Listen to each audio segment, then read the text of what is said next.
Weighing the risk and reward when selecting your mortgage, whether you're purchasing or renewing, is a very important conversation. And what we mean by that is looking at the types of variable rate mortgages, some of the gaps or the spreads between fixed and variable. And that is what we're going to cover on this week's episode. Have a conversation about variable and fixed mortgages, things to pay close attention to. So we welcome you back to the channel. It is Friday, Finance Fridays, and I'm your host, Anthony with In Touch Mortgage Solutions. And if you haven't subscribed to the channel, we do invite you to do so. And don't forget to hit that notification bell so you get notified every time we post a new video. And while you're down there, don't forget to like and share and leave us a comment. Let us know what you think is happening with the Bank of Canada, what is happening with fixed rate and variable rate mortgages. If you have a mortgage, if you're buying, if you're renewing, what type of product would you be taking? So let's dive right in. Ultimately, we know that on March 6th, the Bank of Canada will be meeting again to have their second announcement for 2024. So that leaves us with another 6 announcements left for the remaining year. And ultimately, the conversation in the media amongst economists is that the Bank of Canada will be cutting rates. The question is ultimately, when will this happen? And how deep will these discount or these cuts be? And will you be able to benefit from riding out a variable, or is it smarter to stay with a fixed for a shorter term? Ultimately, these are questions that are left to our clients, but I wanted to have this conversation and present some of the information that is vital to consider if you're in this position where you're buying or renewing. So ultimately, yes, the Bank of Canada will be meeting on March 6th. That should change the direction of maybe fixed rates. That's obviously going to speed up or push back the timeline, maybe for some particular rate cuts, depending on how that conversation goes, how that guidance is perceived by the broader economy. So when we look at these things, ultimately, I think it's important to understand the differences as clients are saying, look, we want a variable rate mortgage, and not all variable rate mortgages are created equal. So over the past little while, we've talked about this on the channel, these trigger rate static payment mortgages, and those are the ones where your payment is set, it's fixed. Even if the Bank of Canada or the prime lending rate moves up or down, that payment remains isolated. And the only difference that occurs at this point is that the principal and interest calculations behind the scenes adjust. As we saw when interest rates were basically moving onwards and upwards, that more of that payment you're making every month was going towards covering just the interest. And in many cases, there wasn't even enough to cover the interest, and these mortgages were negatively amortizing. And generally with these products, there is no adjustability in that payment. So you have to make sure that that payment that you're selecting, that's the one that you're going to have for the duration of the product, the term, how much time you're selecting on that mortgage. So in opposition, you have a true adjustable rate mortgage. And these are the ones where many Canadians felt those instant pressures when the Bank of Canada decided to increase its policy rate to tackle inflation. Obviously, their payments moved alongside with the prime lending rate. So those basic payments would have been impacted immediately. Now, ultimately, that is a true adjustable rate mortgage. That means if interest rates go up, so does your payment. But when interest rates come down, so does your payment. And ultimately, these are the products that I think a lot of Canadians are thinking about when they're saying, Anthony, I want a variable rate mortgage. I want to take advantage of the downswing when the Bank of Canada decides to cut rates. And ultimately, there are a lot of pros and cons in between a fixed and a variable rate product, but there's also a lot of risk. And sometimes you have to look at where the economy is headed. Now, the consensus among our clients, amongst industry professionals, that we are at the top end potentially of the rate hiking cycle, if not at the end of the hiking cycle. I believe the Bank of Canada is more inclined to potentially pause and cut than to increase policy rate at this time. But ultimately, anything is possible if things change in a direction that the Bank of Canada does not want. And yes, we did get a good headline inflation print for the month of January, but as we recall, 1 month of data isn't a trend. And we'll find out more about what the Bank of Canada thinks about or says at their next meeting on March 6th about inflation and how that's going to change their guidance.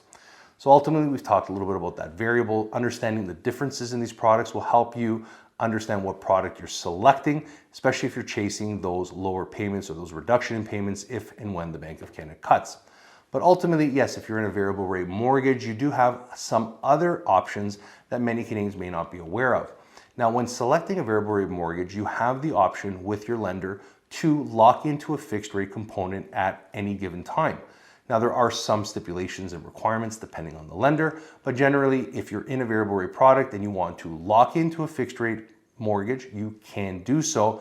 Most of the time, it is just for the remaining contract left over on that term. So if, let's say you set a 5-year variable rate product and in year 4 you want to lock in, you would have to lock in potentially with a 4-year fixed rate mortgage. So you're locking in for the duration.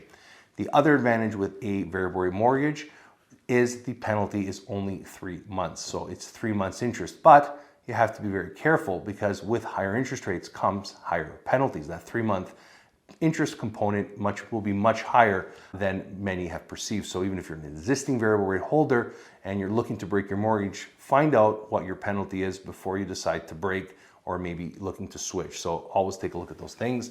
Is very important. And ultimately, when we're talking with clients right now around the renewal, around the purchase, even if they have an existing purchase, we're continuously monitoring the situation, especially if there's an extended closing period, outside of 60, 90 days, 120 days. They're looking at their options because you don't have to make that decision immediately. What we're doing for our clients is saying, hey, since there's not much of movement in the variable rate products that are being offered, look at that fixed rate product, lock that rate in case things change. If those rates then tend to move up, you're protected because ultimately, effective March 6th, what happens in the US, we're gonna see these bond prices, these fixed rate mortgages jump all over the place. And hopefully for many Canadians, we see them come down. And this is obviously a two-sided story. If interest rates come down, that's gonna help Canadians in renewal, but it's also going to stimulate the housing market as there has been a 2-year pretty much hiatus for a lot of buyers, and we're starting to see them come back. This is not something that we're promoting, but something that we're seeing happening in real time. And ultimately, it's not as crazy as it was a while back, but definitely, a lot of sideline buyers are coming back to the market, and this is something you have to consider. So why are we saying this, right? If you're looking to buy, you're looking to renew, understanding the differences in the rate. So generally right now, prime, which is most lenders, at 7.2%. Some lenders, depending on the type of mortgage, if it's an insured where it's less than 20% down, or insurable, depending on the down payment, or depending on how much equity is in the property, you might see some of those discounts pretty significant, 90 to 1%. But on most conventional mortgages, you might see 30 to 40 basis points off. So what does that mean? Let's say you have a prime 7.2, let's chop off 40, you're around 6.8% on a 5-year variable product. Now, as a caveat, there are 3-year variables, but their discount is not as significant as they are on the 5. So most clients are opting for the 5 to get that little bit of a competitive edge. But with that variable rate mortgage, let's say you're at 6.8, and in comparison, you're being offered a 3-year fixed product at around 5.3 or greater, right? In and around that point, you have to look at the gap between those two rates. And generally, if it's around 1.5% distance or difference in those two rates, well, what does that tell us, right? 1.5% means that the Bank of Canada would have to potentially cut 6 times at 0.25% each time in order for you to be at the same rate that you are at with that 3-year product. So do you think the Bank of Canada is going to cut 1.5% when there's about 6 meetings left in 2024 and then another new set of requirements or new set of opportunities coming up in 2025? So the Bank of Canada meets 8 times. The thing is do you think that that's going to happen? And if you believe and firmly believe that, then ultimately a variable rate mortgage may be a good option for you. But if you don't think that the Bank of Canada is going to be that aggressive, then you do want to weigh out that option and maybe take that shorter term mortgage. Keeping in mind that with a fixed rate product, with most of the banks that are offering all the advantages, all the bells and whistles, you should be able to renew that mortgage at least 6 months before the maturity date of that mortgage. So if you're ultimately, for argument's sake, taking a 3-year product, you're technically renewing in 2.5 years with the lender. You have the option to do an early renewal to take advantage of the rates that are being offered to you 2.5 years from now. So hopefully that makes a little bit of sense and gives you a little bit of a contrast on what to look at and what things you should be comparing. Now, ultimately, as I said, looking at the Bank of Canada from my perspective, I do believe the Bank of Canada will cut rates. The question that I always have is how deep are those cuts going to be? We saw back in 2022, 2023, some pretty significant bumps, 50 basis points, 75, even 1 full percentage point.